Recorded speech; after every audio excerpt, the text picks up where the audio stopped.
Bonjour à tous et bienvenue dans notre podcast L'APO au micro, le podcast de l'association parisienne des étudiants en orthophonie. À travers ce podcast, vous allez pouvoir en apprendre davantage sur cette profession essentielle, ainsi que sur ses différents domaines et axes de prise en charge. Vous allez également découvrir les différentes méthodes de rééducation ainsi que le matériel associé. Et enfin, vous pourrez aussi poser toutes vos questions sur notre compte Instagram APO Paris. Donc aujourd'hui, je vous propose un épisode un peu différent, plus introspectif, plus humain. J'ai la chance d'être en compagnie d'Alice et Vincent Drich, parents du petit Isaac, porteur de trisomie 21. Vous les connaissez peut-être déjà, ils sont fondateurs de l'association M21, organisent de nombreuses conférences partout en France et comptent tous les deux, à leur actif, plus de 160 000 abonnés sur Instagram. Wow, quelle présentation là, Eva, on nous a jamais présenté comme ça. Bravo. Ils prennent le temps aujourd'hui de partager avec nous leur histoire à propos de la trisomie 21, ce syndrome donc qui touche une naissance sur 700 et qui est caractérisé par la présence d'un troisième chromosome 21. Ce syndrome, il peut varier d'une personne à l'autre, il peut aussi impacter le développement, la motricité et entraîner également un retard langagier. Mais aujourd'hui, nous allons voir que la trisomie, c'est bien plus que ça. Bonjour Alice, bonjour Vincent, merci beaucoup de me recevoir pour cet épisode. Bonjour Eva. Très heureux de t'accueillir. Bienvenue chez nous.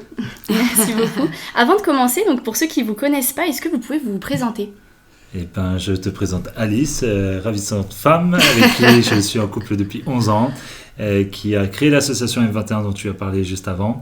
L'association M21, c'est une ligne téléphonique qu'Alice a mis en place pour toutes les familles qui viennent d'apprendre qu'ils vont avoir un enfant porteur de trisomie 21 à la naissance ou pendant la grossesse. Et en 4 ans d'existence, M21, c'est 3 à 4 familles par semaine qui sont accompagnées par les équipes. Donc, elle est incroyable. Et je vous présente mon merveilleux mari Vincent. Il est photographe et réalisateur. Et puis, son troisième job, c'est d'œuvrer avec moi sur les conférences de l'association. On aura l'occasion d'en reparler. Donc, on a un job en commun. Et puis, Vincent, il est cuisinier, il est drôle, il est gentil. C'est un mari parfait. Merci beaucoup. Donc pour commencer, j'aimerais revenir au début de votre histoire. Est-ce que vous pouvez nous raconter le moment où vous avez appris que votre enfant était atteint de trisomie 21 ? Eh ben, pour revenir dans l'histoire, on est à la maternité. On est le 4 mars, il est 16h39 et après 17 heures d'accouchement, j'ai le bonheur de pouvoir accueillir Isaac en premier, de pouvoir le sortir du corps d'Alice et de le poser sur Alice. Et quand je croise le regard d'Isaac, pour moi, il y a une vraie interrogation sur son faciès. Je me dis qu'il y a quelque chose qui n'est pas habituel, ou en tout cas, je ne suis pas à l'aise. Vraiment, au fond de moi, je me dis, waouh, il y a un problème, il y a quelque chose. Mais comme une naissance, c'est quelque chose d'unique, je veux aussi mettre cette idée très vite de côté pour être là, pour être présent et profiter au maximum de cet accouchement, quoi. Voilà, et... c'est 2 heures après la naissance que la sage-femme vient nous dire qu'effectivement il y a des signes de trisomie 21 sur Isaac. Donc normalement c'est pas elle de le faire, normalement c'est le pédiatre. Mais la sage-femme elle avait très peur qu'on nous l'annonce mal, donc elle a pris la liberté de nous dire ça, sachant qu'on avait eu 17 heures d'accouchement tellement incroyable avec elle. Moi je vais mettre en place vraiment la protection psychique du déni, tu vois. Pour moi c'est pas possible. Donc j'accueille pas ce qu'elle dit. Et quand on rentre dans la chambre, Vincent il s'effondre et il pleure parce qu'il sait que c'est vrai. Donc là je lui dis non mais on le dit pas à nos familles, on le dit pas à nos amis, demain l'hôpital va arriver en disant on s'est trompé, etc.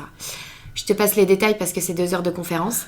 Mais en gros après c'est 48 heures après la naissance que la prise de sang a été confirmée et qu'ils nous ont dit voilà les prises de sang viennent de tomber, Isaac est porteur de trisomie 21. D'accord, donc oui. Isaac est donc arrivé avec une petite surprise. Ouais. Mais sinon, comment s'est passée la grossesse ? Vous avez eu des signes avant-coureurs dans les échographies ou... La grossesse s'était bien passée. On avait fait le choix de faire une grossesse avec un accompagnement et une formation plutôt sur la physiologique. Nous, on était tellement contents que du coup, et puis jeunes et pas très sachant sur ce que c'est une grossesse, qu'il fallait faire et tout, qu'on a fait l'échographie du 3e mois un peu à l'arrache à l'hôpital parce que vraiment on était au dernier délai, quoi. Ça se passe bien cette échographie, il n'y a pas de souci, tout est bon. Et en fait, on nous demande comme ça, est-ce que vous voulez faire la prise de sang ? Et puis en fait, on ne sait même pas de quoi il s'agit, donc Alice n'aime pas trop les prises de sang, donc... C'est clair. Et moi je lui dis c'est obligatoire, et là elle me dit non c'est pas obligatoire. Je fais vous me faites pas la prise de sang alors. Mais tu vois en fait je savais même pas ce que c'était. Et elle m'a pas dit que c'était le tri-test. Donc voilà, on continue la grossesse très bien. Et puis à 5 mois il y a une suspicion parce qu'il a été petit. Et donc, effectivement, là, on a fait une échographie plus poussée dans un hôpital niveau 3. C'était un examen douloureux, elle m'a fait mal, tu vois, pendant l'échographie. Vraiment, en fait, elle cherchait les signes de la trisomie.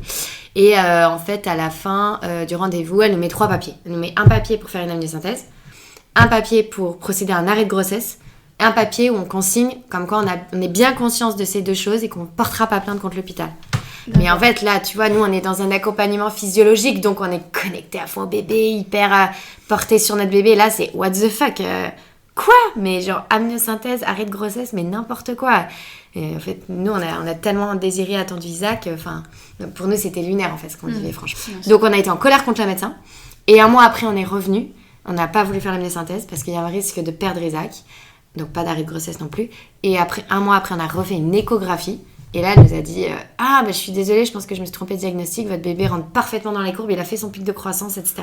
Donc, j'ai dit bien sûr, on le savait. Mais du coup, tu vois, pendant tout le mois d'attente de l'échographie, pour nous, ça nous a même pas traversé l'esprit. On n'est même pas allé taper sur internet trisomie 21. Pour nous, c'était sûr qu'elle se trompait. Donc, oui, ça nous a, tu vois, on a été dans le déni. Mais voilà. Et après, on a continué la grossesse hyper bien. Et Isaac, il était hyper tonique, il bougeait vachement dans mon ventre. Donc, franchement, super grossesse. Et donc, justement, en parlant de ce diagnostic, est-ce qu'au moment de l'annonce, vous connaissiez la trisomie 21? Non, pas du tout. Qu'est-ce que vous avez compris à ce moment-là? Pas du tout. On connaissait peut-être, en tout cas moi personnellement je connaissais de nom, et parce que j'avais pu travailler dans des tournages que j'avais pu faire avec des personnes porteurs de trisomie 21, donc j'avais cette connaissance juste là. Avec la majorité, c'était plus des a priori que de la connaissance en fait. Oui, bien sûr. Et donc on a zéro connaissance. On se retrouve face à la pédiatre. En fait, moi j'avais un copain, quand j'étais petite, je jouais avec lui, il était porteur de trisomie 21, Titou. Mais je connais pas la trisomie 21. J'avais juste joué quand j'étais petite avec un trisomique.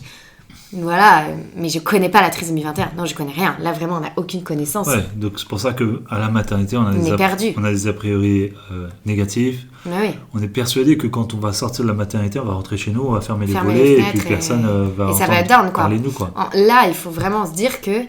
mais c'est ça, et c'est pour ça que j'ai créé M21. Et la vision de M21, c'est par la connaissance, la peur s'efface et laisse place à la confiance. Parce que on s'effondre psychiquement parce qu'on n'a aucune connaissance. Voilà. Et c'est ça aussi qui fait qu'on œuvre autant dans la trisomie 21, c'est pour apporter la connaissance. Voilà, c'est pour donner des faits factuels sur c'est quoi la trisomie 21. Parce que quand tu sais ce que c'est, t'as beaucoup moins peur. Nous, on n'avait aucune pensée rationnelle à laquelle se raccrocher. Donc, on s'effondre psychiquement. Qu'est-ce que notre couple va devenir? Ça veut dire quoi, un enfant handicapé? On va plus pouvoir travailler financièrement. Notre vie sociale, est-ce qu'on va devoir s'interdire de vivre des choses? On va plus pouvoir voyager. Il va avoir des problèmes de santé. Et moi, si je meurs, qui c'est qui va s'occuper? Enfin, voilà. Tu vois, on est assaillis, en fait, d'interrogations négatives parce qu'on connaît pas la trisomie 21. Oui, évidemment, c'est vrai que... Et puis, c'est une tonne d'informations, mais qui sont tellement abstraites pour vous à ce moment-là. Vous venez d'accoucher, vous venez d'avoir votre petit garçon dans les bras. Et justement, je me demandais comment se sont déroulés les jours qui ont suivi, quand vous êtes sortis de la maternité. Comment avez-vous vécu ce moment l'un et l'autre? La sortie est complètement différente. Complètement différente. On a 5 jours à la maternité où franchement, on s'est dit nous-mêmes que c'était un lieu où on a pu vivre toutes nos émotions, les plus joyeuses ainsi que les pires. Et quand on sort de la maternité, en fait, avec Alice et avec Isaac, on a pris une décision et on ne va pas revenir là-dessus. La décision, c'est qu'on veut avoir une vie heureuse, remplie de joie, et qu'on choisit cette vie-là. Et quand on arrive devant la porte de notre appartement, à l'époque, on regarde Isaac, et avec Alice, on a la même phrase. On regarde Isaac et on lui dit, mais Isaac, on n'a pas choisi comment t'es né, mais on va choisir une chose. Et on fait la promesse qu'on va tenir ça, c'est qu'on va choisir de vivre heureux. On va choisir le bonheur. Et voilà, et du coup, depuis ce jour-là, la trisomie 21, on l'a jamais remis en question. Franchement, on a pleuré à la maternité, mais j'ai jamais, et Alice non plus, je pense, et j'en suis sûr même, on n'a jamais repleuré sur la trisomie 21 et sur la situation de l'annonce ou je sais pas quoi. Non, pour nous c'est bon, on avait vécu notre choc et tout ce qu'on avait à vivre à la maternité, et une fois à la maison, c'est super, on est avec Isaac et on y va. Et chance qu'on a, c'est que 4 jours après, le monde entier est confiné. Donc nous, on se retrouve enfermés avec notre enfant. Et franchement, je revivrai ça avec le plus grand bonheur du monde. Alors, vraiment. Ouais, en fait, c'est bizarre parce qu'on a eu 5 jours extrêmement traumatiques. Mais du moment où on va rentrer chez nous, en fait, ça va être doux. Ça va être tout doux. Parce qu'en plus, ça fait un peu bébé de rêve. Mais les bébés trisomiques, ils dorment bien et ils pleurent pas. Et après, on a eu Alma. Et non, mais c'est vrai. Et du coup, pour moi, c'était ça le postpartum. Donc quand je suis rentrée chez moi, on dormait la nuit, Isaac il prenait ses biberons, il pleurait jamais. Donc on a eu un début de parentalité extrêmement doux. Et je pense, c'est vrai, tous les bébés trisomiques sont comme ça. Je pense qu'ils savent que les parents ont un tel choc traumatique qu'ils sont cool en fait, tu vois. Mais c'est vraiment des bébés cool. Et du coup, plus facile à accepter, c'est vrai. Parce qu'un bébé qui pleure, c'est vachement difficile. Et c'est vrai que du coup, on est rentré chez nous tout seul, on n'avait pas de visite, pas d'amis, pas d'injonction, pas de regard, pas de conseils, pas de rendez-vous médicaux. On a été vraiment dans notre petit chez nous et ça a été merveilleux. Et pendant 3 mois, on n'a pas eu de rendez-vous médicaux parce qu'Isaac n'était pas malade et que de fait, comme il venait de naître, on n'a pas démarré orthophoniste, on n'a pas démarré kiné. On était vraiment... En fait, on a créé notre relation avec Isaac pendant 3 mois. Donc, on a eu un lien d'attachement très fort avec Isaac en sortant de la maternité. Et ça, c'est sûr, ça a aussi participé à une acceptation, en tout cas rapide de notre part. Ça, c'est sûr. Parce que ça n'a pas tout de suite été un bébé médicalisé. On est rentré chez nous, on le changeait, on l'habillait. Non, il était beaucoup en pyjama parce que c'était le Covid, on s'en foutait. Ouais, c'est vrai. Mais on le mettait dans la poussette, on allait se balader, on lui changeait les couches. C'est là, on avait vraiment une vie de parents complètement basique, quoi. Ouais. Et pour nous, c'était merveilleux. Il n'y avait rien de différent Il y avait rien de à un différent. autre nourrisson. À un autre nourrisson, Voilà. exactement. Donc pour nous, c'était doux. Voilà. Et à la maternité, c'est ce que la médecin nous a dit. On lui a dit, est-ce que là, on va avoir une vie difficile ? Et elle nous a dit quelque chose de drôle. Elle a dit, non, là, vous allez rentrer chez vous avec un bébé comme s'il n'était pas trisomique. Ça arrivera, les difficultés, quand il ira à l'école et quand il aura 5 ans surtout. 4-5 ans. Et on a rigolé, enfin non, pas sur le coup, on n'a pas rigolé. On a rigolé quand il a eu 4-5 ans parce qu'on s'est souvenu de ça et parce qu'Isaac, à 4 ans, il a commencé la confrontation. Et il s'est affirmé. Et là, c'était pas la même mayonnaise. Et là, on s'est dit, ah oui, les difficultés commencent. Mais c'est vrai qu'on a eu un début très cool. Voilà.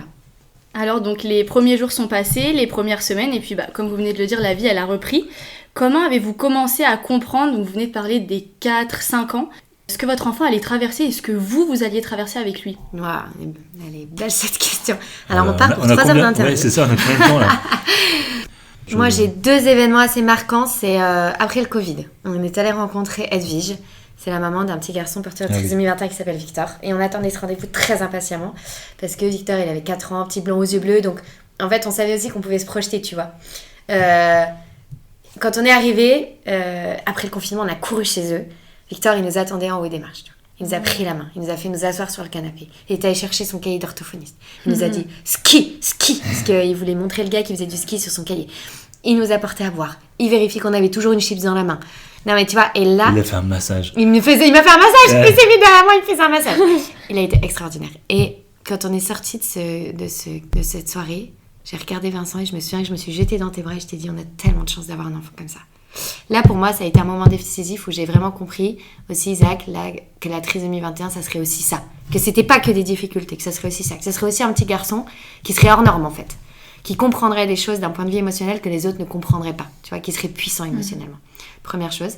Deuxième chose, j'ai compris la trisomie 21, tu vois, quand on a commencé à avoir tous les rendez-vous médicaux qui se sont accélérés après le confinement. On a fait une batterie d'examens pour tout vérifier au niveau de sa santé et on a commencé un rendez-vous kiné, un rendez-vous ortho. Et là, on a commencé à avoir une vie médicalisée, pas une vie comme les autres parents, tu vois. Et quand on voyait nos copains le week-end, on se disait, oh putain, on n'a pas du tout la même vie qu'eux, en fait. Ouais, c'est sûr, nous, on est tout le temps dans notre voiture, on a une vie plus fatigante. Donc ça a été ma deuxième chose. Et la troisième chose, c'est quand Isaac a commencé à s'affirmer émotionnellement. Où là, on a commencé à avoir des challenges. Nous, on fait attention, en fait, aux termes qu'on utilise. On ne dit pas qu'on a une vie difficile, parce que pour nous, le vocabulaire est important. On dit qu'on est des sportifs et qu'avec Isaac, on a des challenges. Parce que si on dit que c'est difficile, si on dit en fait on reste dans un truc aussi lourd et aussi lourd pour Isaac, où en fait lui il a pas choisi d'être comme ça. Donc nous notre rôle en fait c'est de l'aimer chaque jour et de l'aider avec ce qu'il a. Alors que si chaque jour on dit c'est difficile ta trisomie 21, en fait lui il va le sentir et lui il a pas choisi en fait d'arriver comme ça, tu vois. Donc on dit qu'on a des challenges et on a commencé à avoir des challenges avec Isaac et les challenges ils sont émotionnels. Ils sont émotionnels. Ouais. C'est la frustration puissance 10 000. Donc, c'est la joie aussi puissance 10 000. Mais c'est la colère puissance 10 000. Tu vois, c'est la têtuderie puissance 10 000. Isaac, il est super têtu. Voilà, c'est toutes ces choses émotionnellement où nous, en tout cas, ça nous demande en tant que parents une disponibilité psychique qui est monumentale. Ça, c'est sûr. Tu vois, on était encore en conférencière et on en parlait. Voilà, on est des parents très investis et on doit être disponible pour Isaac. Donc à 16h30, on va le chercher, on joue avec lui après l'école, on reste avec lui, on le fait parler de ce qui va, de ses émotions. Quand il a des contrariétés, des frustrations, on prend du temps. Dans la rue, quand il veut plus marcher, on s'assoit. Et peut-être qu'on s'assoit 30 minutes. Mais on va attendre qu'il se débloque. Tu vois, c'est des petites choses comme ça. Mais si tu en reparlera. Mais voilà. Oui, donc comme vous venez de le dire, c'est un quotidien qui est quand même très sportif, très chargé en point de vue médical et aussi en moment que vous devez passer avec lui, peut-être un peu plus que d'autres parents qu'un enfant plus ordinaire. Mais pour ceux qui nous écoutent et qui connaissent pas bien la trisomie 21, est-ce que vous pouvez l'expliquer avec vos mots rapidement ? Alice a commencé à un peu en parler, mais pour nous, la trisomie 21, on qualifie comme un handicap émotionnel. Le principal challenge pour Isaac, c'est ses émotions. Parce que Isaac, c'est un petit garçon qui marche, qui court, qui respire bien, et qui va faire du sport. Qui travaille bien à l'école. Il travaille très bien, on avait une réunion ce matin, il travaille très bien. Donc ça, c'est OK. Sur le point de vue moteur, voilà. Le challenge pour lui, c'est la compréhension des émotions. C'est-à-dire que c'est une intelligence émotionnelle tellement développée qui va prendre beaucoup trop de place et qui, du coup, va brouiller ses indicateurs et qui ne va pas être ajusté à tout le monde. Par exemple, il adore à la folie sa petite sœur, mais l'expression de son amour, c'est finalement, il va lui pincer, il va serrer dans ses bras, mais de manière excessif, et c'est moi qui dois le desserrer. Quand on lui dit ça, quand tu lui dis non Isaac faut pas, ça le rend triste et il se met à pleurer parce qu'en fait lui la seule chose qu'il voulait faire c'était montrer à Alma qu'il aime, mais sauf que c'est 1000 fois trop fort, tu vois. Donc c'est ça qui est pas facile. Donc son principal challenge il est là. Émotionnel. La trisomie 21 c'est un retard cognitif et un retard psychomoteur. Voilà, c'est que ils vont réussir à tout faire mais ça prendra beaucoup plus de temps. Voilà, donc le muscle le plus puissant de notre corps c'est la langue.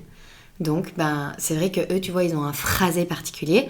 Comme c'est un muscle et qu'eux, ils ont de l'hypotonie, et oui, c'est vrai que leur langue, elle a tendance à pendre, à sortir, parce que c'est un muscle qui est trop lourd, quoi. Et donc, il faut la rééduquer, il faut faire du sport, il faut que sa langue, elle se repositionne bien pour qu'il apprenne à parler, il faut qu'il fasse de la kiné pour vraiment se muscler au niveau corporel, la psychomote pour tout ce qui est de l'ordre de l'intelligence, des émotions, ergothérapie, etc. Une fois que tout ça est activé, c'est diffusé, hein. Ils sont incroyables, tu vois. Isaac, il s'épate. Le plus important, en fait, pour un enfant porteur de trisomie 21, j'en parlais encore avec sa kiné au téléphone il y a 2 jours, c'est le relationnel. Ce qui va faire que son développement va se faire, c'est vraiment l'implication relationnelle du parent et même du praticien, de la personne qui va l'accompagner, que ce soit kiné, ortho. La relation est tout aussi importante, et la kiné me disait, un accompagnement avec un enfant porteur de trisomie 21, je ne peux pas le faire si je n'ai pas une relation avec l'enfant. Donc, en premier lieu, elle insiste pour que les parents aient une relation, qu'ils soient impliqués dans l'accompagnement. Et Isaac, d'ailleurs, de toute façon, relationnellement, même dans nos familles, on le voit, les gens qui n'arrivent pas à entrer en relation avec lui, ils zappent. Tu vois, ils passent à autre chose. Ils sont en quête de cette relation. Et puis ils se rendent compte, ceux qui n'arrivent pas à lui parler, qui sont mal à l'aise, ils rentrent pas en relation, tu vois. Il est que dans le relationnel, Isaac. D'ailleurs, il n'est pas... c'est un peu un surdoué de la relation. C'est-à-dire, à l'école, tu vois, sa maîtresse nous a dit, mais il a plein de copains, mais il est aimé. Il n'a pas de difficulté, Isaac, à se faire aimer, tu vois. C'est pas la trisomie 21. Non. C'est, il est... sa difficulté, c'est de se faire comprendre. Sa difficulté, c'est ça, en fait. Et c'est l'aspect pulsionnel. C'est que, Isaac, il a une contrariété, il y a quelqu'un sur son chemin à l'école qui passe devant lui, qui est trop proche de lui, tac, je te pousse. Voilà, il fait un peu tomber les gens, tu vois. Alors, ce matin, la maîtresse, elle a dit, c'est énorme amélioration. Donc, c'est trop bien, tu vois. Il grandit, de fait, il pousse beaucoup moins. Là, cette année, c'était vraiment son challenge principal. On est passé de 160 poussages à 158. Non, mais c'est vrai. Et donc ça, franchement, on a été trop fiers. On voit qu'il grandit, on voit qu'il comprend, on lui en parle, on lui dit... Et puis, tu vois, la maîtresse, elle a dit, ça y est, j'ai compris vraiment ce qu'était la trisomie 21 ce matin, elle m'a fait marrer. En fait, c'est répéter. Et en fait, c'est ça. Isaac, on lui répète. C'est répéter les choses, ça finit par rentrer, il finit par grandir, et ça, c'est magnifique. Il apprend, et voilà, et puis... Ouais, et puis les personnes porteuses de trisomie 21, c'est pas des personnes... Enfin, il faut vraiment enlever ça de la tête. C'est des personnes qui comprennent tout ce que vous dites à ces personnes-là.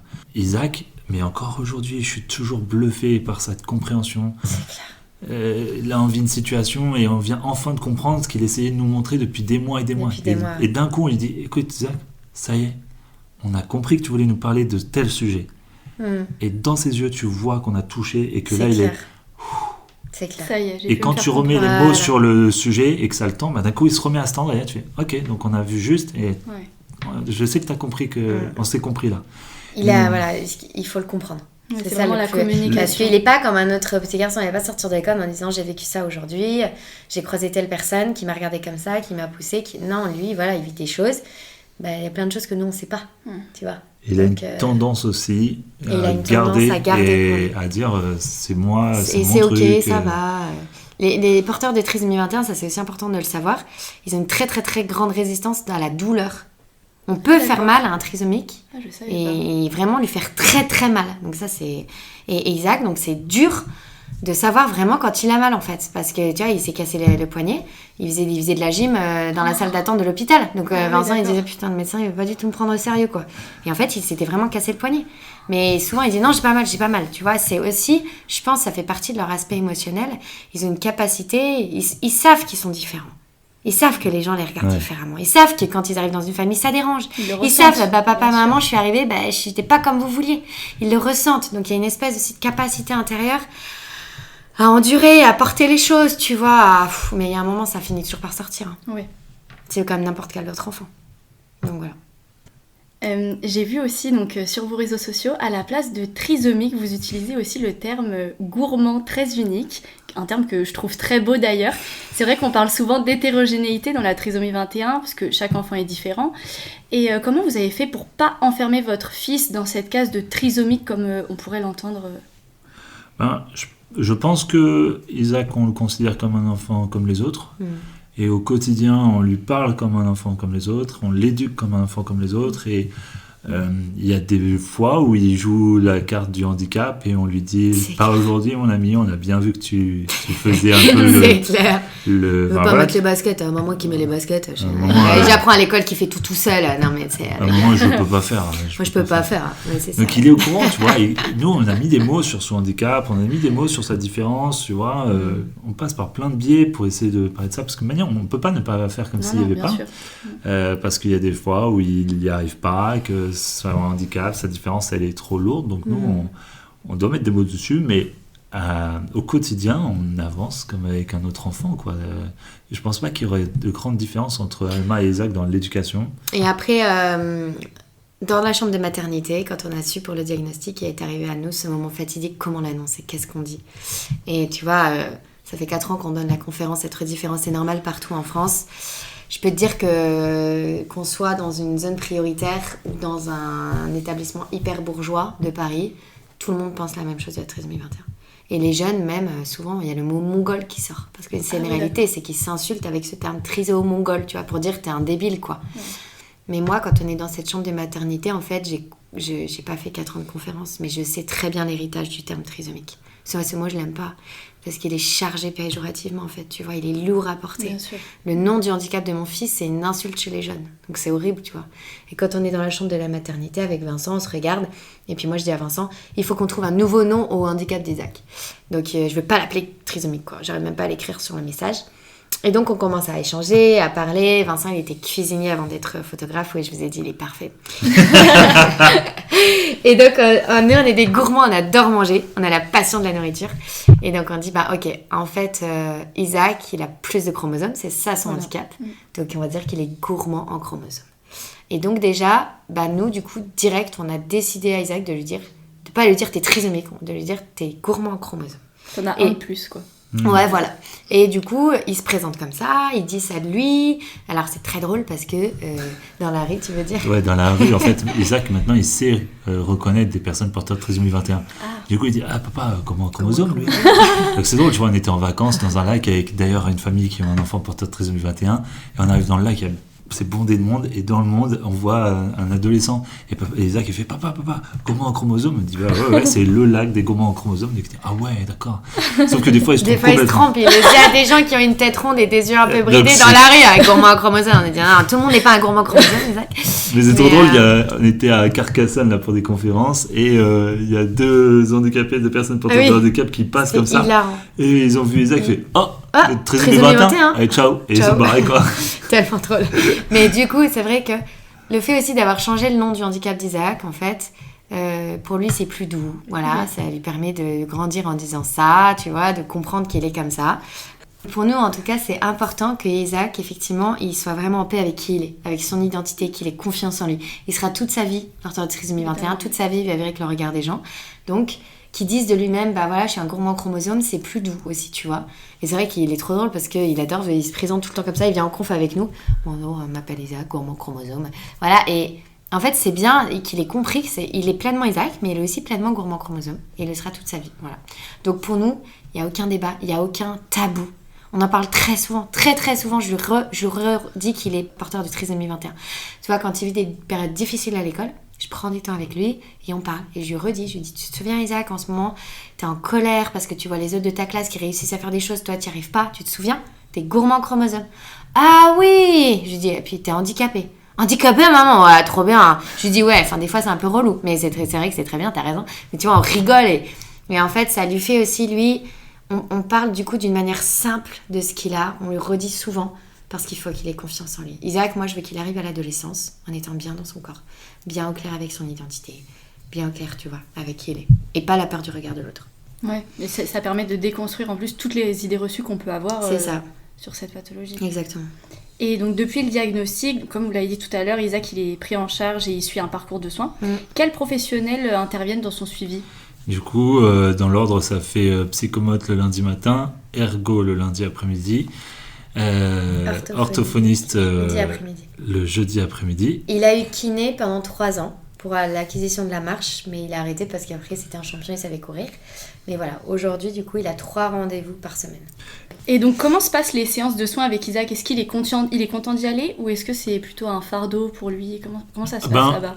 Tous les rendez-vous, maintenant aujourd'hui, tous les rendez-vous je les fais avec Isaac, sauf Ergo qui est à l'école. Et ma vision ça a toujours été, on y va avec le smile et on essaye de faire de l'humour. C'est-à-dire qu'on prend beaucoup la voiture pour aller au rendez-vous. Donc une fois j'ai reçu un message d'une personne qui a dit, je crois que je vous ai croisé, j'étais la voiture à côté de vous au feu et il y avait l'air d'avoir une ambiance de fou dans la voiture. Et c'était une fois où on allait chez l'ortho. Feel the magic in the air. Voilà, tu vois. Mais parce que c'est quand même un sacré rythme. Après lui il a grandi avec ce rythme, donc pour lui il connaît pas autre chose.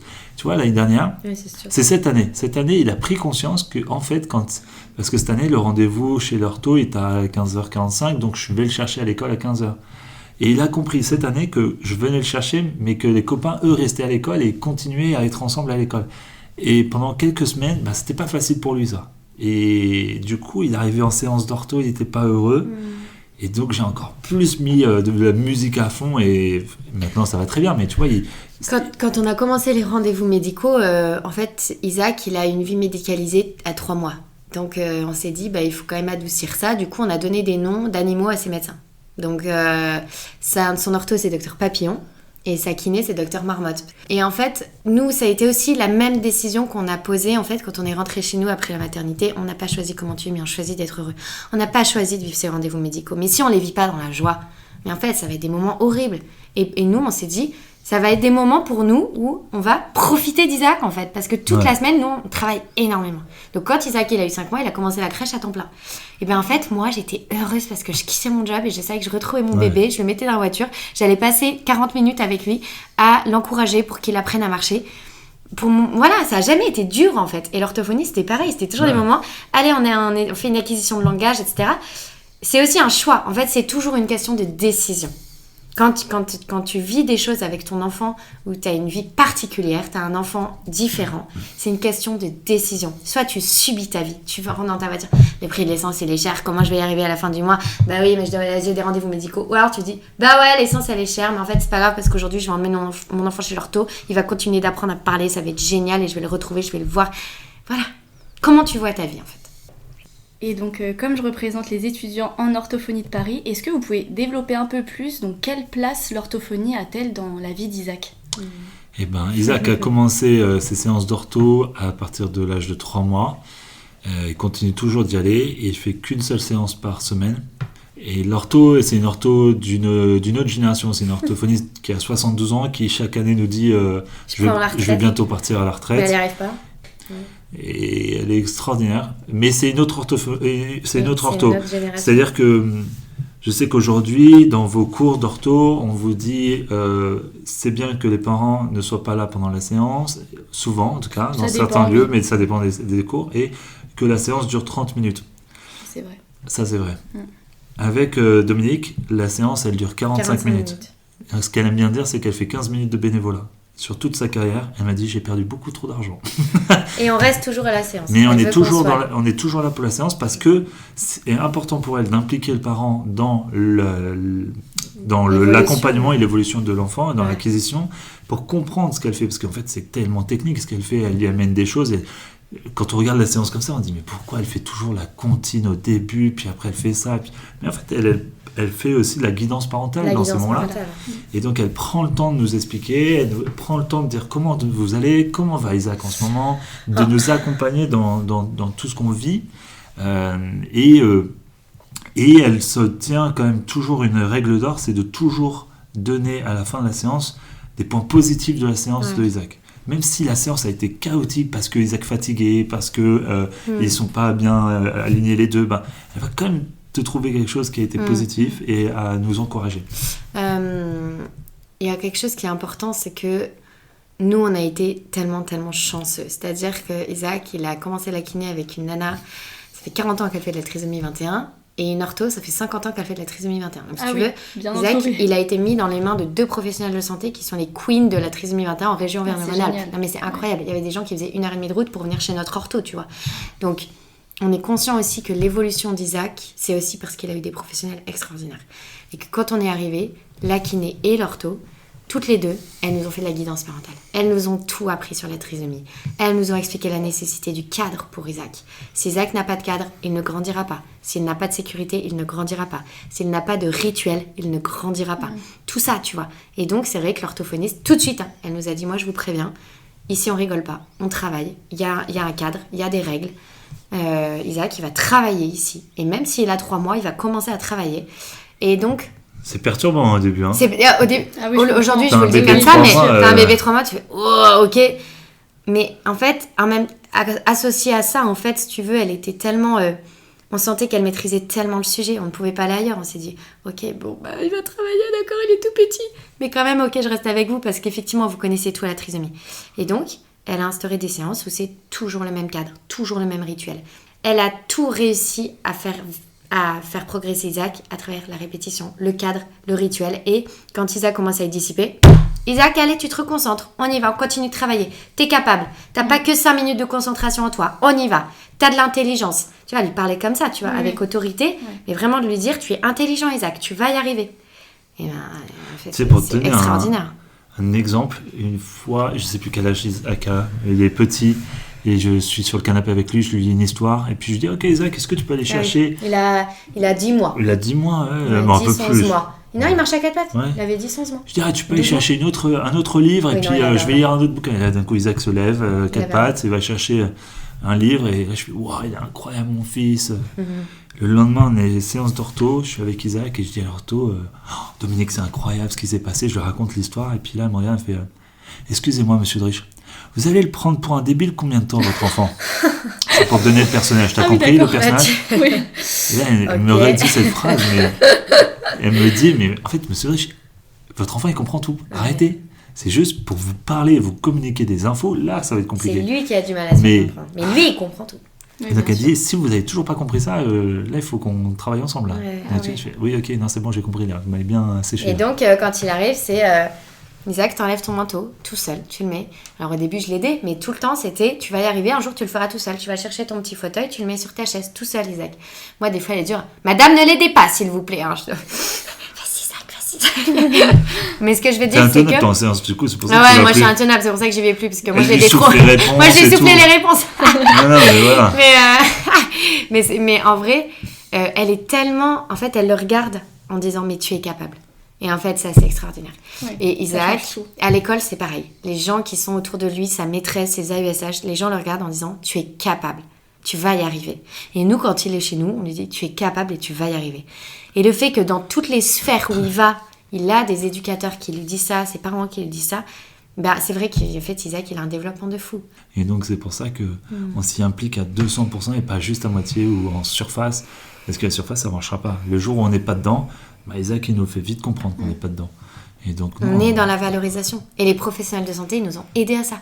Aidés de nous dire... C'est hyper important. Et aussi, l'orthophoniste, tu vois, elle m'a repris parce que je me souviens, Isaac, je sais pas, il avait genre 16-18 mois, quelque chose. Il a marché à 17 mois. Puis après, il a commencé un petit peu à essayer de s'affirmer, tu vois. Et puis moi, j'avais tendance, tu vois, à pas trop mettre l'accent, tu vois, sur l'éducation. Je me disais, bah voilà, déjà, il est handicapé, donc... Et elle m'a vraiment reprise, l'orthophoniste. Elle m'a dit non, ça c'est hors de question en fait. Vous l'éduquez comme s'il n'était pas handicapé. Vous mettez un cadre comme s'il n'était pas handicapé. Vous ne laissez rien passer parce qu'ils sont très intelligents les trisomiques. Si tu ne l'éduques pas, c'est terminé. Et si vous voulez que votre enfant soit bien en société, vous l'éduquez. Vous l'éduquez avec les règles de la bienséance. Tu rentres chez quelqu'un, tu dis bonjour madame, tu es poli. Voilà. Et c'est vrai que du coup, nous on est vraiment à cheval sur l'éducation avec Isaac. On met beaucoup d'énergie là-dessus. Vraiment une éducation très très bienveillante, mais aussi avec de la fermeté, parce qu'il y a un cadre. C'est nécessaire. Tu sors du cadre, bah non, c'est pas ok. Et là, aujourd'hui, Isaac formalise des phrases, il fait quand même, il est incroyable et impressionnant dans la compréhension et dans le langage. Ouais, tu vois, la dernière fois, il est sorti de l'école, il m'a dit, je lui ai dit, bon, comment s'est passée ta journée? Et ça, c'était il y a quelques mois. Par principe, je lui ai toujours posé cette question en sortant de l'école depuis 3 ans, mais il me répondait pas. Mais par principe, quand même, tous les jours, je la posais. Je me disais, je veux qu'il sache que je m'intéresse à lui, même s'il ne me répond pas. Et là, donc, j'ai dit, comment s'est passée ta journée? Isaac, atelier autonome, super bien. Isaac, poussé, récréation, moyen. Et là, j'en avais rien à faire qu'il ait poussé, si tu veux. Oui, là, j'ai fait, waouh! Mais tu vois, il avait Sauf réussi. que t'as fait ça devant la maîtresse, donc pas très bien, quoi. Il avait réussi à me faire une phrase pour moi, mais je me suis dit, waouh, c'est extraordinaire, quoi. Et ça, je sais que c'est tous les frais aussi de l'orthophonie. Son langage, c'est débloqué, tu vois. Oui. Voilà, et là, l'orthophoniste nous avait dit ça, il nous a dit, là, il travaille depuis le début de l'année sur la phonologie, sur l'acquisition de la lecture, et c'est un long chemin, c'est 2 ans de travail, quoi. C'est très Et il nous avait dit, vous verrez, vous allez voir que Isaac, après, c'est lui qui va aller apprendre à ses copains à lire. Et là, on a eu une réunion ce matin, et la maîtresse nous dit, quand les élèves font ça, ça me rend fou, mais quand c'est votre fils, j'y arrive pas du tout, je suis même trop fier, parce qu'en fait, il gère pas très bien son travail à lui, mais par contre, donner la bonne réponse du copain à côté, il répond à la place du copain. Il répond, quoi. Donc là, et il a lu ce matin pour la première fois, ils ont mis le mot tomate devant lui sans tomate visuelle, il a lu tomate. Wow. C'est vrai que nous aussi on apprend en cours que la génétique c'est pas une sentence, faut pas la prendre comme voilà, mon enfant il est comme ça. Il y a toute l'épigénétique qui se déroule autour de lui, donc les séances de rééducation, tout ce que vous faites, l'éducation est hyper importante. On voit, il y a tellement d'études où il y a des différences entre un enfant qui a pas de cadre et un enfant qui a un cadre, même sans parler d'handicap, on parlait d'environnement familial, évidemment. C'est primordial et c'est comme ça que les progrès ils apparaissent. Mais tu vois ce que tu dis, moi ça me fait penser à la pédiatre qui nous a annoncé la trisomie 21, parce que moi je me suis transformé à ce moment-là en papa déterminé, c'est-à-dire ok, dites-moi quel médicament je lui donne le matin, le midi et le soir. Et elle m'a dit va falloir vous calmer. Et elle m'a dit, votre enfant il est comme tous les autres enfants de cet âge, il a besoin de 2 choses, la présence de ses parents et l'amour de ses parents. C'est tout ce qui compte. Et nous, c'est ce qu'on veut témoigner aux gens. En fait, il n'y a pas de degré dans la trisomie 21, il faut arrêter avec cette croyance-là, il n'y en a pas. Par contre, un environnement social et un amour de parents et une acceptation, ça varie en fonction des familles. Et donc, il faut privilégier la relation, il faut privilégier l'acceptation, une acceptation pleine et totale, pas juste ok, c'est cool, allez on y va, et puis en fait, quelques mois après, il va y avoir une première galère ou un challenge un peu important et tout ça, et encore, il va dire la trisomie, nanana. Non, il faut accepter totalement ton enfant et rentrer en relation avec lui pour l'accompagner. Et ils sont tellement intelligents que ça, ils le sentent, bien sûr, parce que c'est des êtres émotionnels. Et donc, si tu fais semblant avec eux et ça marche pas, et donc si tu es pleinement avec eux en disant ok, tu vois, c'est challengeant, mais on va y aller, quoi. En fait, ils se sentent accompagnés et ils vont te lancer aussi dans l'épanouissement et ils vont grandir et ils vont t'épater, quoi. Moi, j'aime bien encourager, tu vois, dans l'association 21, quand on a des mamans au téléphone, chaque fois je leur dis est-ce que votre mari est là? Est-ce que lui aussi il a besoin d'être accompagné? Non, mon mari il n'a pas d'émotion. Évidemment, les hommes n'ont pas d'émotion, d'accord. Mais ce que je veux dire, c'est que tu vois, moi ça me touche aujourd'hui, il y a ton papa qui est là, qui est avec toi, qui te filme. Non mais je trouve ça magnifique, en vrai moi ça me touche beaucoup. Vincent aussi, c'est un papa qui est très impliqué Et moi, j'encourage les hommes, quand il y a du handicap, des papas à s'impliquer parce qu'ils ne mesurent pas l'impact qu'ils auront sur leurs enfants. Voilà. Et dans le handicap, c'est pas juste la maman en fait. Quand les papas ils sont là, qui sont soutenants, qui sont présents, qui accompagnent leurs enfants, mais on le voit souvent chez les trisomiques, ça fait que c'est des fusées. C'est pas que la maman en fait, c'est vraiment le papa et la maman. Ouais. C'est vrai que j'ai vu beaucoup ça en séance aussi. J'ai eu la chance d'avoir des superbes orthos en stage et mon ortho me disait moi j'arrête de penser par exemple pour un rendez-vous faut que je prévienne la maman. Non, je préviens les deux. Oui, elle ça. dit je fais des groupes avec les deux parents. Elle dit parce que c'est pas très bien. Faut que j'appelle la maman pour savoir. Non, le papa il est censé aussi savoir, s'impliquer. C'est très bien. À part s'il y a une organisation bien sûr parfois dans des familles où il y a tellement de rendez-vous, la maman gère l'ortho, peut-être le papa gère autre chose. Ça mais elle dit souvent. par exemple quand je vois un papa en salle d'attente, des fois je lui pose des questions aussi à lui, je m'adresse pas à la maman directement. C'est bien. Et ça, c'est vrai que parfois, on le voit pas partout. On a vu l'année dernière, il a fait 1 an de rééducation d'orthophoniste en trouble de l'oralité, Isaac. J'allais en parler justement, en plus du langage. En plus donc du il a eu langage, aussi besoin d'oralité parce qu'il mangeait cracotte jambon depuis sa naissance. Donc à un moment donné, on s'est dit, bon gars, on t'aime, mais on va pas continuer d'aller au resto avec toi avec tes cracottes jambon jusqu'à tes 18 ans. Ça coûtait pas cher. Ça coûtait pas cher. moins. J'avoue que par contre, il nous a pas du tout coûté cher. Au moins, voilà. Ah si, quand il a eu sa lubie de certaines compotes bien Certaines chères, compotes hors de prix. Alors du 4 coup, euros le pot là. j'ai acheté des compotes pas chères et je les mettais dans les pots très chers, mais il les mangeait pas quand même. Hein. J'étais non mais gars. Donc c'est vraiment ça a été pénible. Pendant 4 ans, il a vraiment rien mangé. Et donc on s'est dit bon, ok, ça c'est trouble de l'oralité. Et effectivement, quand on est arrivé en séance, Pauline, elle nous a rien à faire. Mais vous êtes là, monsieur? Dis donc, mais moi j'ai jamais vu aucun papa. Je me suis dit, non, c'est pas possible. Sachant que moi j'ai fait 100% des rendez-vous l'année dernière. Donc effectivement, parce que toi, ça c'est une vraie question. Et donc Isaac, en tout cas, quand on est arrivé en première séance d'oralité, elle nous a dit, écoutez, je vais pas vous mentir, l'oralité c'est très long. Ça peut prendre jusqu'à 10 ans. Tu vois, elle nous a dit ça pour pas nous projeter dans quelque chose de, ok, le mois prochain il va manger quoi. Et en fait, Isaac, il a eu un déclic au bout de 6 mois. Ça a marché. On a commencé à lui donner du steak haché, de la purée, des haricots, tout à travers du jeu. En fait, c'est parce qu'on jouait qu'après il y avait une cuillère de steak haché. On jouait, il y avait une cuillère de purée, etc. Des chips différentes. Alors notre grande victoire, ça a été les frites quand même. Parce que nous, on adore les frites. On adore McDo. Et donc là, aller au McDo avec Isaac et lui prendre un Happy Meal. Même si c'est pas super, franchement pour nous ça a été on bat les steaks. Ça a été incroyable. Pardon, mais c'est vrai. Non, et la pizza au restaurant, c'était incroyable. Parce que nous, on a une tradition, parce que Alice t'a dit tout à l'heure, mais dès qu'Isaac il fait une victoire, quelque chose d'incroyable, on va le fêter avec le burger de la l'alimentation. Victoire. C'est-à-dire qu'on va danser et après on mange un burger qu'on fait à la maison, burger de la victoire. Ouais. Et quand tu arrives au soir où tu manges avec ton fils le burger de la victoire, que lui-même va manger le burger de la victoire, je pense que la boucle est bouclée. Et là, tu te dis, il faut vraiment manger un burger. Et donc, je crois que depuis 2 mois, on fait que bouffer des burgers frites à la maison. Non, mais c'est bon signe alors. Alors du coup, tu vois, maintenant, il mange de la viande. Il est très, très viandard. C'est très drôle parce qu'en fait, les steaks, il adore le poulet, le saumon. Il a la passion du saumon. Non, mais... Donc il a même des goûts de luxe quoi. Maman veut saumon. Oui, alors non, j'en ai pas acheté parce que c'est un peu cher. Mais non, mais c'est très drôle. Et donc non, mais en vrai on revit. Alors il a quand même son lunch à l'école. Il a encore son petit tupperware de pâte jambon parce que ça c'est ce qu'il mange classique depuis 5 ans. Oui.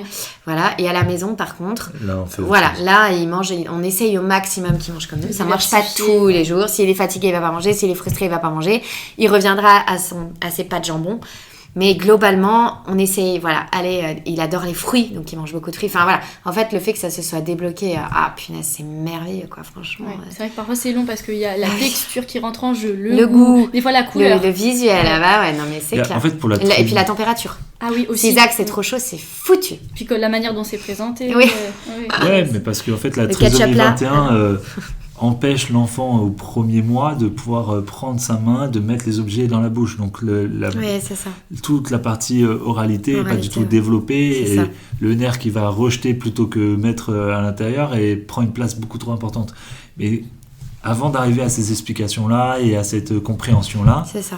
Nous, il a fallu 4 ans pour nous battre à dire à Isaac, Isaac, s'il te plaît, mange quoi. Et puis des fois de dire, il est vraiment pas bien éduqué, ou d'avoir des personnes qui disent, attends, laisse-moi, je vais les faire, ce sera mieux avec moi. Et puis en fait, tu dis, vas-y, juste pour qu'on rigole en 2 secondes. Mais voilà. Il y a tellement d'aspects à la nourriture, il y a le social, il y a les croyances, et puis il y a beaucoup de gens qui pensent encore qu'il faut forcer. Alors c'est parce que tu lui proposes pas assez. Alors donc, nous, on a vécu un enfer au niveau des injonctions, ma pauvre. Là, à chaque déjeuner de famille depuis 4 ans, c'est... Laisse-moi lui donner à manger, il mange pas avec toi parce que t'es sa maman. Et là, je prenais le popcorn, je fais, vas-y, je m'assois, je te regarde. Et là, Et là, ça marchait pas du tout en vrai. Non, mais la t'avais purée n'importe tombée quoi, sur non. le mur ou un truc Mais comme non, ça, mais quoi. c'était ridicule. Mais- Donc en fait, autour de l'alimentation, je pense que ça rejoint la mère, ça rejoint Oui. le ventre. Nutrition, Il y a quelque chose de l'ordre de l'injonction en rapport à la maman, encore en fausse croyance, et c'est un caprice. Ça, il faut l'arrêter en fait. Ce n'est pas un caprice. Si votre enfant ne mange pas, ce n'est pas un caprice. non, C'est qu'il y a un évidemment. trouble, et c'est pas grave, c'est ok, mais il faut aller le traiter en fait. Voilà. Mais c'est récent, hein. Ah oui, c'est très récent. Le premier épisode de l'APO micro, c'est sur les troubles, Ouais. Ah, je crois que j'ai troubles vu, alimentaires ouais. pédiatriques. Ouais, C'est récent. super récent. Et nous, on a des cours maintenant à la fac. Bah, C'est vrai génial. qu'on en a pas beaucoup. Trop bien. Moi, c'est quelque chose en plus que je Oui. veux faire plus tard. Mais, Bah, notre orthophoniste, elle s'est spécialisée là-dedans, tu vois. Ah ouais. Donc, du coup, vous, Alice et Vincent, vous avez dû jongler entre travail, vie de famille, vie personnelle et prise en charge avec tous les rendez-vous que vous nous avez cités. Comment vous avez pu apprivoiser cette nouvelle réalité ? Le confinement nous a aidé à être d'abord en relation avec notre fils et du coup pas avoir un enfant médicalisé. Donc je pense que ça déjà, ça a installé une belle relation avec Isaac. Puis ensuite, il y a eu ce marathon, on l'a appelé comme ça direct, le marathon des rendez-vous, où on avait une liste sur le téléphone et on checkait, on mettait des croix. Et on se disait cool, on a réussi notre marathon de tous les rendez-vous. Il y avait des trucs stressants comme le cœur ou des choses comme ça. En fait, assez rapidement, moi j'ai eu aussi le désir en fait après de changer de job. Parce que j'ai commencé à avoir des appels, tu vois, via Instagram de femmes qui traversaient des diagnostics de trisomie 21. Et en fait, pourquoi j'ai eu le désir de changer de job ? Parce que je me suis dit, avec Isaac, il faut qu'on soit dispo. Et j'ai pas envie de me justifier auprès d'un employeur si je dois partir parce qu'il est malade, tu vois, je vais être libre en fait. Vincent était déjà en auto-entreprise, il avait déjà cette liberté de travail. Et donc moi, c'est vrai que ça m'attirait de lancer un projet, d'être indépendante, de lancer ma structure. Et donc c'est aussi pour ça que j'ai lancé l'association M21, tu vois. C'est parce que je voulais que professionnellement, tout s'articule autour de cette nouvelle vie qu'on avait, des rendez-vous médicaux, d'Isaac. Et puis la première année de vie, on va pas se mentir, hein. On n'avait pas que kiné ortho par semaine. Hein. Et il était malade toutes les semaines. Il chopait tout à la crèche. Les infections urinaires. Toutes les infections urinaires. Donc en moyenne, on avait 3-4 rendez-vous par semaine. Il y avait des pédiatres, des fois il fallait aller à l'hôpital. Enfin voilà. Donc quand même, la première année de vie, elle a été challenge. Et donc c'est vrai que moi, au niveau du travail, je voulais pouvoir être disponible, être libre. Et puis pas me justifier en fait. Voilà. Dire non, là en fait, je travaille pas. Voilà, je travaille pas cet après-midi parce que je suis avec mon fils. Voilà. Et donc c'est vrai qu'on a des jobs où on peut se permettre d'avoir cette liberté. Et encore aujourd'hui, on a ça. C'est un luxe. Travailler à son compte, c'est pas facile, mais c'est un luxe, je trouve, pour les enfants. Voilà. Franchement, on ne gagne pas beaucoup d'argent, mais Non, on gagne mais on est heureux. beaucoup de temps avec notre fils Ouais, et avec nos enfants. Ouais, c'est ça. Donc on parle souvent de la trisomie 21 en termes médicaux, mais derrière tout ça, il y a aussi la vie de tous les jours. Ça serait quoi une journée type, par exemple, pour Isaac, donc avec l'école Et une La journée négociation avec le GIGN. Une journée classique, c'est on se réveille, on met de la musique, on essaye d'être assez joyeux. Ouais, En fait, on a fait le calcul sur une journée, combien de temps on est avec nos enfants. On a compris qu'on les verrait pas beaucoup. Et du coup, on essaye de profiter de chaque instant. Et donc voilà, c'est très joyeux à la maison. Donc la routine, c'est on se lève, on prend le petit-déj. Après le petit-déj, en général, on dit à Isaac d'aller aux toilettes parce que si on lui dit pas d'aller aux toilettes, il a de la propreté que si on lui dit. Voilà. Ok. Donc du coup, c'est toujours à nous de penser, ok, là maintenant tu vas aux toilettes. Voilà. Et après, il y a toujours un temps de jeu. Il va choisir un jeu, on va faire un jeu ensemble, voilà. Et puis après, c'est vrai qu'en ce moment, il faut négocier pour qu'il aille s'habiller. En ce moment, il voudrait aller à l'école en pyjama, quoi. Donc on lui dit, non, tu vas pas à l'école en pyjama. Et donc, il faut des carottes. Donc, ok, Isaac, tu veux faire ce jeu-là ? D'accord, mais d'abord, on va s'habiller. Oh, d'accord, maman. Alors, du coup, il accepte. Donc, on s'habille, tac, on redescend. Des fois, on n'a pas le temps de faire le jeu parce qu'il faut vite courir dans la voiture pour aller à l'école. Des fois, on a le temps. Voilà. Alors, après, pour aller à l'école, on lui dit, bon, tu veux... On prend la voiture. Non, on veut pas, veut vélo. Bon, bah d'accord, mais là, on est super en retard. Mais donc, effectivement, c'est de la négociation.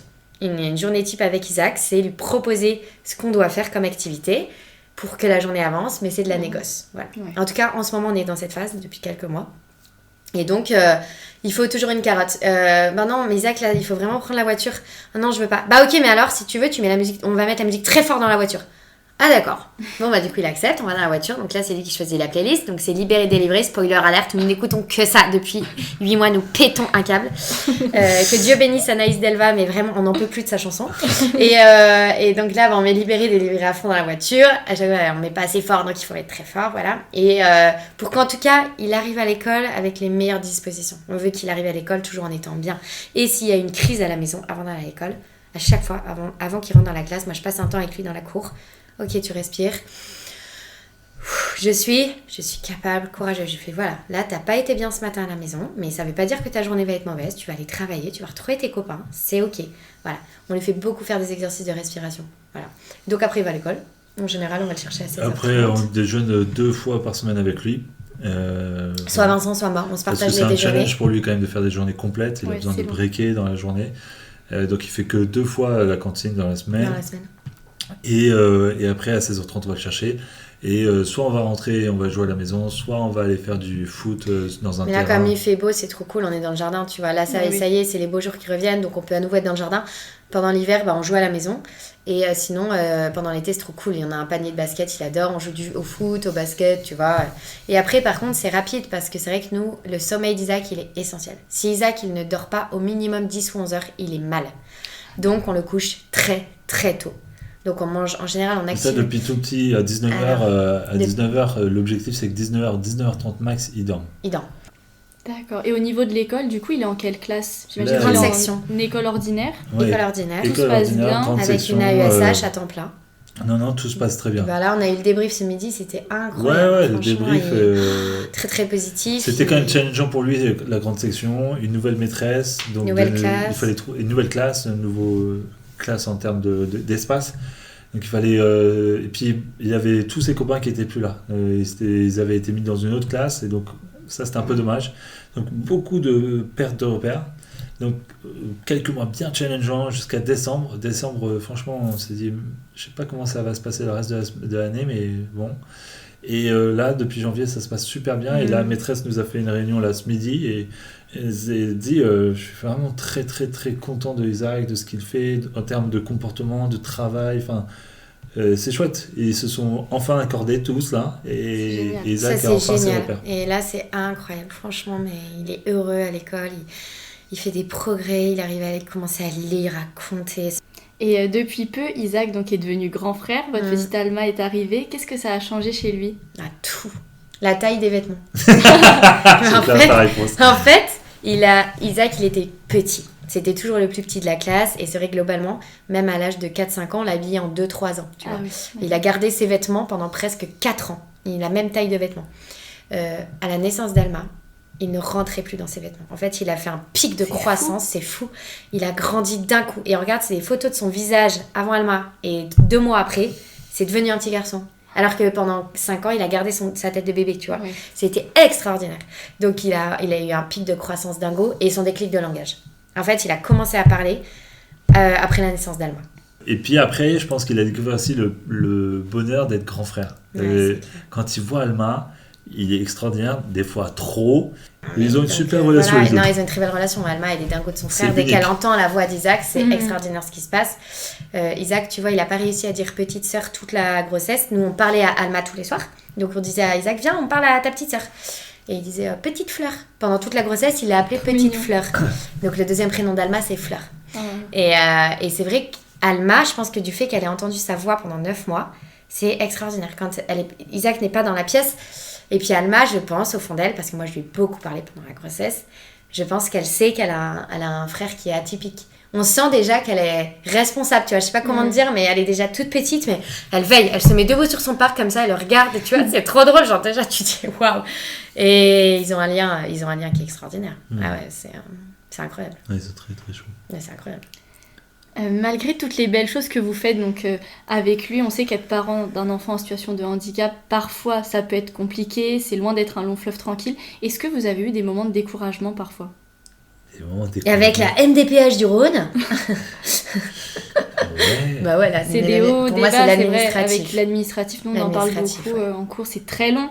Moi, ce que je dis, c'est que c'est pas le trisomie 21 qui est difficile. Ce qui est difficile, c'est d'élever un enfant comme ça dans cette société-là. Parce qu'on vit dans un pays, nous, aujourd'hui en France, où non, on n'accueille pas les enfants porteurs de handicap. On n'accueille pas les familles qui ont des enfants porteurs de handicap.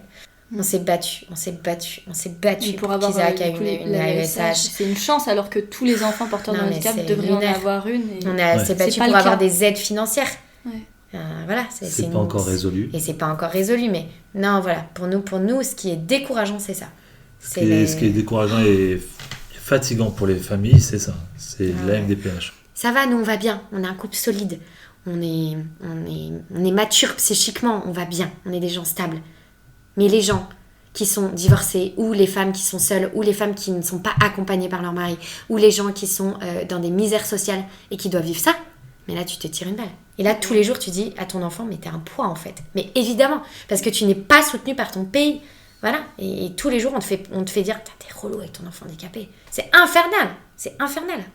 Et ça pour moi ça doit changer, c'est trop scandaleux.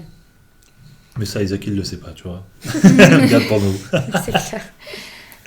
Alice, donc on en a déjà parlé tout à l'heure, mais vous dites une phrase qui illustre votre chemin. Vous dites « c'est par la connaissance que la peur laisse place à la confiance ». Quand est-ce que vous avez pu vraiment avoir confiance et vous dire que finalement tout ira bien ? Quand on m'a donné la connaissance sur la trisomie 21. En fait, Edwige, dont je t'ai parlé tout à l'heure, la maman de Victor, elle a fait ce que j'ai créé à M21 en gros, pour nous. C'est-à-dire qu'après la naissance, quand on est rentré chez nous, c'était le confinement, je me souviens, et il faisait très beau, j'ai pris Isaac en portage, et on s'est appelé pendant 2 heures, et je lui ai posé toutes mes questions. Et elle m'a répondu pendant 2 heures. Et elle était maman experte. Donc elle m'a donné son expertise de maman. Et là, ce jour-là, mon cœur s'est beaucoup apaisé, parce qu'elle m'a donné beaucoup de connaissances, tu vois. Et c'est là où, quand j'ai eu cet appel, pour moi, M21, c'était une première graine qui était semée dans mon cœur, où je me suis dit, un jour, il faudra que je fasse ça pour d'autres femmes. Parce que je suis sûre qu'il y a plein de femmes qui n'ont pas eu autant de chance que moi d'avoir une Edwige. Et en fait, c'est tellement précieux. Mais pas un avis médical, pas la connaissance par les médecins. La connaissance par des parents qui sont experts, qui le vivent, en fait. La réalité du La quotidien. réalité. Ouais. Voilà. Moi, personnellement, quand j'ai lu cette phrase, ça m'a fait penser à la citation de Marie Curie qui dit « Dans la vie, rien n'est à craindre, tout est à comprendre ». Et enfin, vraiment, ça a fait écho chez moi. Donc, je me permets de vous poser cette question. Est-ce que vous avez peur pour l'avenir d'Isaac ? Elle est belle cette phrase de Marie Curie, je la connaissais pas. Ouais, moi aussi, je la connaissais pas. Est-ce qu'on a peur pour l'avenir d'Isaac ? Non, j'ai pas peur parce que ça a tellement évolué. Si tu veux, la société a évolué, il y a beaucoup de choses encore à faire, mais en 1990, l'année de ma naissance, les enfants porteurs de trisomie 21 allaient dans des centres où il y avait écrit « Centre pour enfants inadaptés ». T'imagines, tu grandis et t'évolues là-dedans. Ceux qui ont 35 ans aujourd'hui, ils ont vécu ces petites choses-là, enfin ces choses-là. Aujourd'hui, Isaac, il va dans une école avec les autres. Il est accueilli tel qu'il est. Donc, je sais qu'il apprend et il a plein de bagages qui sont en train d'arriver pour sa vie, il est en train d'être équipé. Je ne sais pas ce qu'il fera demain, tu vois, et je m'en fous un peu. C'est-à-dire que ce que je veux, c'est qu'Isaac soit heureux aujourd'hui. Et c'est ma priorité en tant que papa, que Isaac il soit heureux. En tout cas, Isaac, quand il est arrivé, il nous a appris une chose, c'est d'arrêter de nous projeter dans l'avenir et de nous concentrer aujourd'hui. Aujourd'hui, qu'est-ce qu'a fait Isaac ? Aujourd'hui, j'ai la maîtresse qui m'a dit qu'il était super élève. Eh ben trop bien, je suis trop content et je vais rester là-dessus. Et franchement, il n'y a rien qui va gâcher ma journée parce que j'ai appris ça. Et donc, je me concentre là-dessus. Et tu sais ce que j'ai fait avec Alice, quand Alice était enceinte pour Alma ? C'est naturel pour les parents de vite se projeter en disant qu'est-ce que fera notre fille plus tard. Bien sûr. Et on va tous idéaliser notre enfant. Et tu vois, j'ai dit Alice, viens, on essaye un truc, on fait comme on a fait pour Isaac, c'est-à-dire on se concentre que sur aujourd'hui. Et on va pas aller chercher demain, on va que se concentrer sur aujourd'hui. Et ben franchement, c'est un bonheur d'avancer comme ça avec ses enfants parce que tu profites de chaque instant. Et comme je te disais tout à l'heure, t'as pas beaucoup de temps par jour avec eux. Donc tu te concentres sur aujourd'hui. Et franchement, je pense que Isaac, il fera forcément quelque chose de sa vie parce que il met pas de chaque jour, il a beaucoup d'humour, il sait très bien jouer à la comédie, il adore les caméras, enfin bref. On nous avait dit que les enfants trisomiques n'avaient pas d'humour. Isaac, la dernière fois, on est en voiture, et puis d'un coup, il devient tout blanc comme ça, tout blanc. Il m'a dit « Oh, vomir, maman !» Et là, je fais « Oh putain, la misère !» Je vais chercher un sac plastique et tout, je lui mets en dessous, machin. Et là, il me fait « C'est une blague !» Et là, je fais « Non, c'est pas... » Donc tu vois, ça c'est Isaac. Ouais. Il nous fait des blagues tout le temps et tout, il est très drôle. Non, mais en tout cas, moi, ce que je te dirais, c'est que moi, j'aime bien dire que le monde, il manque pas de merveilles, il manque d'émerveillement. Et en fait, quand t'as un enfant porteur de handicap, si tu te projettes dans l'avenir, oui, c'est vertigineux. Oui, ça fait peur, bien sûr. Parce que moi, je sais pas ce que Isaac va devenir demain. Peut-être que il sera toute sa vie avec nous. Et tu peux pas t'empêcher de te dire « Ah, bah, j'espère un jour, on aura des jours heureux tous les deux. » Bah non, bah peut-être qu'on aura Isaac avec nous toute la vie. Mais ce que je veux dire, c'est que si tu projettes des pensées sur l'avenir, qui seront forcément des pensées nourries par la peur, ça va te couper de ce que tu dois vivre aujourd'hui. Donc c'est aussi une discipline mentale, tu vois. C'est pour ça que c'est du sport. Le cerveau, c'est un muscle. Ah oui. Et c'est une discipline mentale. Et donc, tu te disciplines à entretenir des pensées de pour aujourd'hui, en fait. Qu'est-ce que t'as fait aujourd'hui ? Ah, non, mais attends, t'as fait ça à l'école. Mais ok, mais trop bien, viens, on va acheter des steaks, on va faire un burger, mais c'est ouf.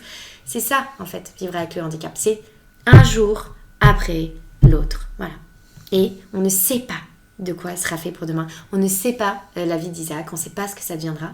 Mais si pour aujourd'hui, Isaac, il a réussi à faire ça, il a réussi à lire le mot tomate, bah voilà, c'est bon. Moi, ma journée, là, c'est bon, j'ai ma gratitude du jour, tu vois. Mais franchement, vu ce qu'on vit depuis 6 ans, Ouais, je c'est m'inquiète clair. pas que sa vie va être On mange remplie tellement de- de burgers, c'est une catastrophe. Non, franchement. Et donc pour partager du coup toutes vos connaissances et votre regard sur le handicap, vous êtes impliqués tous les deux dans l'association M21. Donc vous êtes la fondatrice, Alice. Est-ce que vous pouvez un peu nous expliquer le concept ? Donc on a parlé de la ligne téléphonique. Donc M21, moi je suis fondatrice de M21, lui c'est mon coach, c'est mon soutien. Et Vincent il est conférencier pour l'association, mais il n'est pas D'accord. fondateur de M21, il n'est pas dans les équipes de M21, il n'est pas dans le bureau, il n'est pas dans le conseil d'administration. M21, donc c'est une ligne téléphonique de soutien pour tous les couples qui viennent d'apprendre le diagnostic pendant la grossesse ou la naissance. Donc ils ont d'abord au téléphone des psychologues, des thérapeutes et des parents qui sont experts en trisomie 21 pour avoir un appel sur l'aspect choc traumatique et un appel où ils vont pouvoir avoir des réponses à leurs questions, voilà, en 2 temps. Et après, c'est un axe de sensibilisation M21. Voilà, donc on a lancé la conférence un peu par hasard, appelée par un professeur de Lyon. Voilà, et quand on a mis sur les réseaux, aujourd'hui on était dans un lycée, on a parlé de handicap, ben en fait le soir même je recevais une 40aine de demandes d'établissements scolaires en France qui me disaient « Est-ce que vous pouvez venir aussi chez moi parler de handicap ?» Donc là on s'est posé, on a écrit la conférence Être différent c'est normal. Et on est parti en Et on tournée. est parti en tournée avec Isaac sous C'était le assez bras. drôle, c'était vraiment génial. Et voilà, elle a commencé à sillonner les routes de France, d'Europe et à aller parler de trisomie 21 de partout en fait, voilà. Et en 4 ans, tu vois, on a donné quelque chose comme 300 conférences et 70 000 personnes l'ont entendu. Et il y a un travail de fou. Et dans les établissements scolaires, les établissements de santé, les maternités, les hôpitaux, les facultés de médecine, voilà. Mais là, on est un peu fatigués, normal. Je comprends. Donc on forme d'autres couples à faire comme nous. Et nous, du coup, là, on va un peu se calmer sur la On conférence. est trop content parce que là, il y a 2 couples en Ile-de-France et on a un couple là qui va se lancer à Lyon. On les a formés là pendant plusieurs mois. Mais en tout cas, effectivement, pour nous, c'est une grande fierté de voir d'autres couples faire ça. Parce que aussi, parler de ton enfant, déjà, c'est très thérapeutique, forcément, dans ton travail d'acceptation. Et puis, c'est puissant pour le couple. Et on est heureux, en fait, de lancer d'autres couples pour faire ça. Et puis nous, maintenant, on est parents d'Alma. Donc, on en a aussi un peu marre de raconter, tu vois, tout le temps Oui, bien l'histoire sûr. d'Isaac. Voilà, maintenant, notre vie, elle est centrée sur Isaac et sur Et Alma. Alma. Donc, c'est pour ça qu'on lance d'autres projets là, avec l'association qui verront bientôt le jour. On va lancer une formation à destination du corps enseignant pour aller former les maîtresses et les AESH et les équipes éducatives d'une école à comment on accueille un enfant différent à l'école. Et une formation à destination du corps médical, comment annoncer une nouvelle impactante. Donc, diagnostic anténatal, diagnostic postnatal, voilà. Donc pour conclure cet épisode, quel message d'espoir aimeriez-vous transmettre à nos auditeurs ? Moi, ce que je dirais, c'est que la vie, elle est surprenante, qu'elle met des fois des choses sur nos routes qu'on n'a pas du tout prévues. Avec Isaac, on avait appris l'anglais, on avait le passeport pour aller vivre en Angleterre, on savait tout, on était prêts. Et lui, il nous a fait atterrir en Hollande. Et on n'a pas compris son langage au début, on ne savait pas où on était, on trouvait qu'il faisait froid, qu'il pleuvait, que c'était un peu naze cette météo. Mais en fait, c'est un voyage. Et donc en Hollande, on a découvert aussi qu'il y avait des choses extraordinaires, des choses merveilleuses, des choses qui rendent heureux. Mais je te donne cette image pour vraiment te dire que le handicap, c'est un voyage. C'est vraiment un voyage. Donc tu as des jours comme dans tous les voyages, tu es éreinté, tu es fatigué, tu te couches des fois un peu en pleurant, te dire « Oh, j'ai quand même vraiment pas la même maternité que les autres mamans ». Et puis il y a des jours où tu te couches et tu pleures de joie. Parce que tu te dis, mais c'est tellement extraordinaire ce que je vis. Et il est tellement incroyable, mon enfant. Donc, voilà, c'est un voyage. Donc, il ne faut pas avoir peur. Moi, je dirais que parfois, il nous arrive des choses, on ne comprend pas pourquoi on les vit. Ça peut nous mettre à terre, ça peut nous empêcher d'avancer. La peur peut nous empêcher d'avancer. La crainte, comme tu disais tout à l'heure. Et je pense qu'il ne faut pas oser. Il ne faut pas s'interdire d'y aller. Il faut oser, au contraire, il faut y aller. Il faut foncer, et puis c'est, comme tu dis, un voyage, une aventure. Il y a 6 ans, mars 2020, à la maternité, on est persuadé qu'on va rentrer à la maison et que plus personne n'entendra parler de nous, et qu'on restera chez nous, les volets fermés. 6 ans plus tard, je peux On n'a jamais autant parlé. je peux t'affirmer que j'ai jamais autant parlé, voyager, bouger, rencontrer des gens, enfin, des messages de gens que je ne connaissais pas, que je pensais pas un jour avoir un message d'eux, enfin voilà. Donc,